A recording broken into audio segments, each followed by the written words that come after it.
Hi, my name is Lana Geich, and this is another segment for Global Network of Healers. I'm here with Rachel Borntrager, and she is a certified health coach from Raymond, Montana, USA. Rachel is a certified coach, as I mentioned. She specializes in weight loss, following her own weight loss success story. She's also a mom of 5 amazing kids, and prior to health coaching, she's worked at your local hospital as a technologist, and she did that for 17 years. She now helps busy moms lose weight and get a healthy gut so they can have time and energy to enjoy life. Welcome, Rachel. Thank you. It's so good to be here. Oh, that's awesome. I'm so glad you are here with us as well. Now, I forgot to mention this as well, but you're the owner of HopeWell, and this is where you help busy moms lose weight. That is correct. Awesome. Okay, well, let's get into it. Can you tell us, what is gut health exactly? Yes. Gut health is your stomach. And it's where the food is actually processed into getting the nutrition into the rest of your body. Mm-hmm. Got it. And what does it mean to have a healthy gut?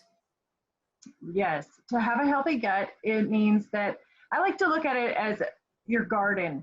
So you weed, seed, feed, and protect your garden the same way with your core, your being, your gut, and your stomach. So that's what I like to look at it as, so that weeding, seeding, feeding, protecting it looks at all the different things. You want to take out the processed and toxins and put in the good nutrition into there. Makes sense. So just like a garden, you have to trim it, you have to fertilize it, water it, make sure it has some sunlight. So this is it's a great analogy. I love that. And that's what you have to do to your gut health as well, to your living organisms, your microbiome. Yes.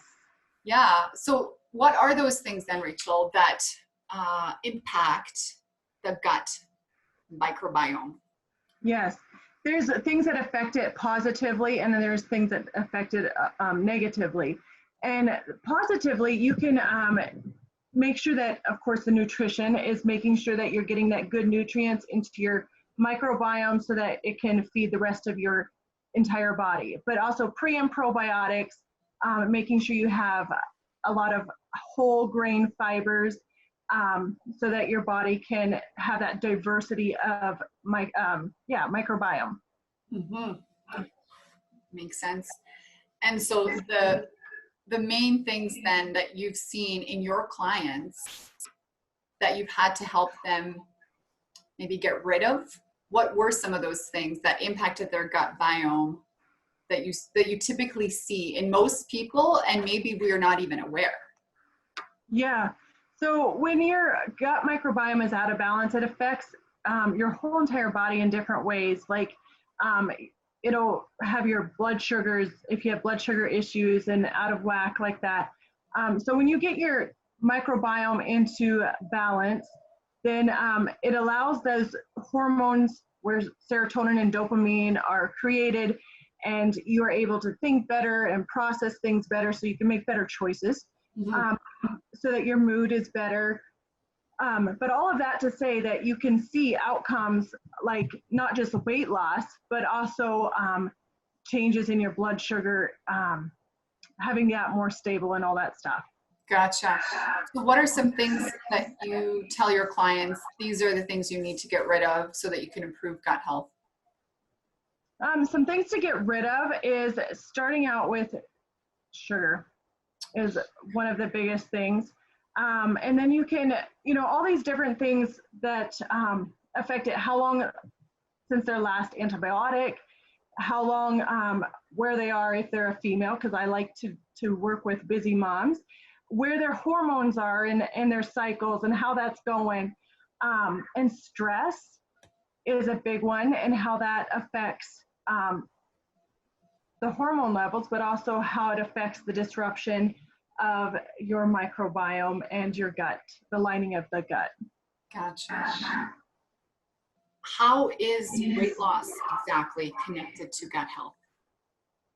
I like that question. So gut health, when all of that is working properly, so you have the hormones that create your clear thinking, so all of those neurons and receptors in your body, so that your brain can think properly. You can feed it with the proper nutrition instead of all the junk food and toxicity foods. That is where the magic happens, so that they'll start to make the better decisions. They can lose the weight, and then life is great. Mm-hmm. Okay. And what are the benefits aside from weight loss that maybe you've seen your clients get when they take care of their gut health? Yeah, I touched on it a little bit earlier, but it's definitely, I see a lot of people with blood sugar issues that once they do that ditch and switch and look at different options for food, they're able to think better. They're able to put that good nutrition in their body. And then their blood sugars really do make a big impact on that. Yeah. So but there are myths though, when it comes to weight loss, right? There is. Do you want to tell us one? I think the biggest myth out there right now is you have to exercise like a crazy person to lose weight. And I love to have movement, don't get me wrong. I love to get that cardio, but I think it needs to be fun. It does not have to be a punishment. But I definitely was able, when I lost my 70 pounds, I was able to lose the weight with just simply walking. It was not anything crazy, lady, but I also loved to make sure I journaled everything that I put into my mouth. Mm-hmm. Mm-hmm. And what did that do for you, Rachel, to journal it? Well, it was definitely a mindset thing. So if I put it in my mouth, I had to write it down or put it in my phone. And being dyslexic, it was way easier to write down apple than lasagna. I love it. Just for that purpose, I'm going to make it easier on myself. Hey, whatever works, right? I love it. Oh my goodness. That's a really good one. The things that motivate us, hey? I know. Oh, that's fantastic. So you don't have to exercise like a crazy person to get the benefits of losing weight if you just take care of your gut. Yeah. That's pretty profound. Pretty profound. What are some things then that we can do to support our gut health in the meantime, now that we're kind of stuck and at home? And yeah, some really good things is, number one is increase water. And then do some increasing pre and probiotics. And what does that look like? You know, yes, there's supplementation, but there's just general foods like fermented foods such as kombucha, kimchi,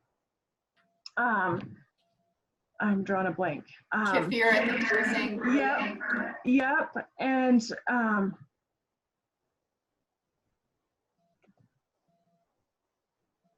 there's another one. I can't remember. Yogurt, yeah. So yeah, eating all those fermented foods and getting those into your diet is definitely beneficial. And increasing fiber, so getting those whole grain foods, and instead of getting the complex foods, carbohydrates instead of the simple ones, increasing that fiber helps that microbiome, getting it fed properly so that it can thrive. Yeah. And just before we started the interview, I think you were talking about how the lack of sugar. So when you don't give yourself the refined sugar, you're actually keeping some of the bad bacteria at bay as well. That is so true. Avoiding that. Yeah. I just wanted to mention, because you did talk about it earlier, and I thought that was a really good point. Keep that note in here. So I kept it. I love that, because decreasing sugar, it doesn't give that bad bacteria something to grow on. So it definitely is beneficial for that gut. Yeah, absolutely. Wow. So thank you so much. I think you certainly have opened my eyes, and maybe other people feel the same way. In either case, we're going to leave your information with this post so people can reach out if they have questions. And thank you so much, Rachel, for joining us today. It's been a pleasure. Thank you.